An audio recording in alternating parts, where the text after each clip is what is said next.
Welcome to this FastAPI tutorial. In this video, we are going to learn how to organize a FastAPI application using API Router. Instead of putting every API endpoint inside one large main.py file, we can separate our application into smaller and more manageable router modules. In our example, we have three main areas: users, authentication, and search. Each area has its own router file, while main.py acts as the central entry point of our application.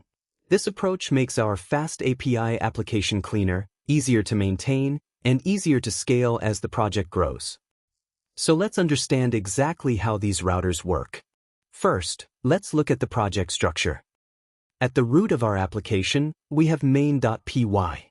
Inside the routers directory, we have three Python files: user_router.py, auth.py, and search.py. Each file is responsible for a specific group of API endpoints. User_router.py contains user-related APIs. Auth.py contains authentication APIs such as login and logout. And search.py contains search-related API. This is an example of separation of concerns. Instead of creating one huge file containing dozens or hundreds of endpoints, we divide the application into logical modules. This becomes especially useful when multiple developers are working on the same application. Now let's open main.py. First, we import FastAPI from the FastAPI package. Then we create our application instance. App equals FastAPI. This app object represents our FastAPI application. Normally, we could define all our endpoints directly on this object. For example, we could write @app_get / followed by a function. But as our application grows, putting every endpoint into main.py quickly becomes difficult to manage. That's where API Router becomes useful. Now we get to one of the most important parts of this example: app_include_router. This method connects an API router to our main FastAPI application.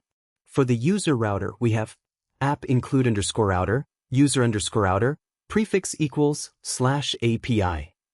The same thing is done for authentication and search. The prefix is very useful because it allows us to add a common path prefix to all endpoints inside that router.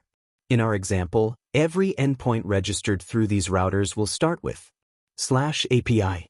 But there is another important detail. Our individual routers also define their own prefixes. Let's look at the user router. Here we create an API router. We give it a prefix, /users. So every endpoint inside this router starts with /users. But remember, in main.py, we also added /API. FastAPI combines these prefixes. So the final URL becomes /API/users. This is a very useful feature when designing REST APIs. We can define a common application-level prefix in main.py and a resource-specific prefix inside the router. Next, we have some sample user data. In this demonstration, the data is stored in an in-memory Python dictionary. We have two users, Alice, who is 30, and Bob, who is 25. Now look at this endpoint at user_router.get /.